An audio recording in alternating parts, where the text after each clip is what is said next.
Unify, inspire, act. This is Detroit 2020.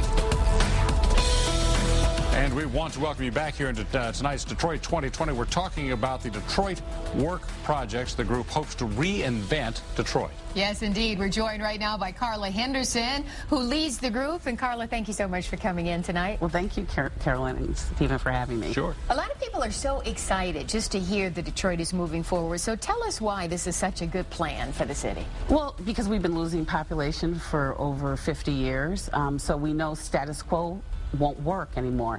And so finally we have a mayor that's ready to step up and tackle the hard challenges that the city faces and make the tough decisions. But really we believe that we need to have a bottom-up plan, which is why the civic engagement piece is so important to this project. So essentially we have a plan in place now, or within 24 hours of announcing this plan? No. But what close.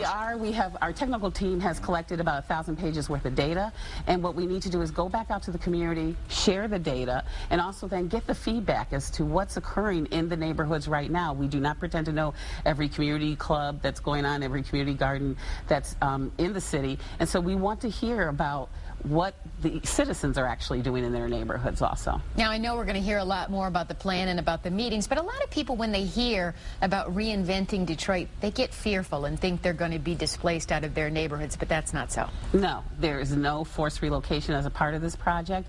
What we will be doing, however, is laying out a very comprehensive plan, setting real expectations as to what citizens can expect in terms of level of service of government. Okay, we're going to talk more about this in a second. We're going to be right back, though, with more on Detroit Works with Karla Henderson.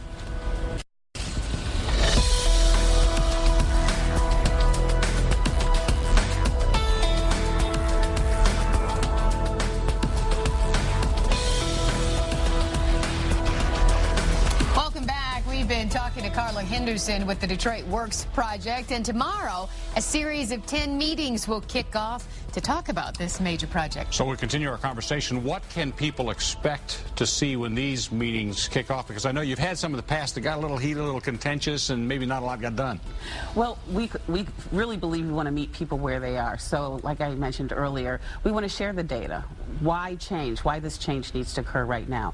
So we will take our citizens through a series of PowerPoint presentations, but we're going to have an interactive conversation. We'll have clickers. We're going to ask some questions. The clickers will be tied to individual zip code, so we'll be able to see, are there any trends across the city in terms of what priorities do certain citizens have in certain neighborhoods, and so that will be a part of the component. And it's important for people to know that you don't want everyone every single meeting. These meetings are set up strategically in certain areas. Yes, we have 10 clusters. Our master plan is divided into 10 geographic locations in the city of Detroit, and so we have placed a meeting in each cluster. We want people to go to the meeting that is closest to their home or closest to their work, where they're a stakeholder in that area. You know, this is something that's just impossible to even fathom. How do you approach a problem like this? And I was fascinated, you told me a few minutes ago that you're actually going to go on down to New Orleans and take a look at how they have managed to get people out of these areas that are no longer inhabitable. Absolutely. We do not come to this project knowing all the answers. And if there are things that have worked in other cities, we'd like to learn from them.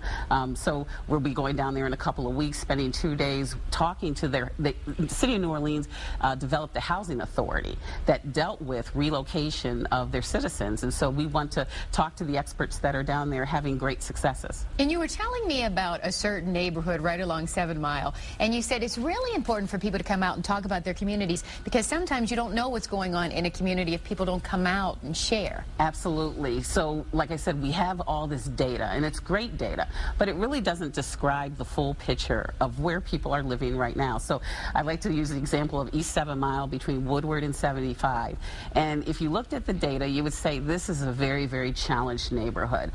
However, you have a large Arab American population, a large CDC that's doing some great work, businesses that are providing service directly to that immigrant population. And so we have to have those conversations about what is the human element that's existing in our neighborhoods right now. I know one of the biggest resistances that we hear constantly is people saying, well, what if I don't want to move? I mean, I've invested in my house, and I don't, even though the neighborhood around me may not be good, my house is fine.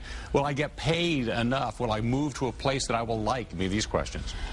A lot of questions out there. First of all, nobody will be forced to relocate. However, we will lay the expectation of what city services we will be providing.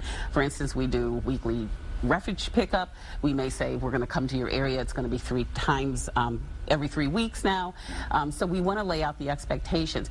We're looking at redefining the word incentives, where we want to create the type of neighborhood and quality of life that would incentivize somebody to want to live there. Well, at least a plan is set in motion, and people need to show up at these meetings so they can have a voice and a say. Absolutely. All right, thank you so much. Thank you. And as we mentioned, there are going to be 10 of these informational meetings for residents. The first of those meetings tomorrow night from 6 o'clock to 8 o'clock at the University of Detroit Mercy on McNichols. The next will be Saturday at 10 a.m. at the Odd Fellows Hall. That's on West Verner. You can find the complete list of meeting sites on our website, Detroit2020.com, so make sure you check it out.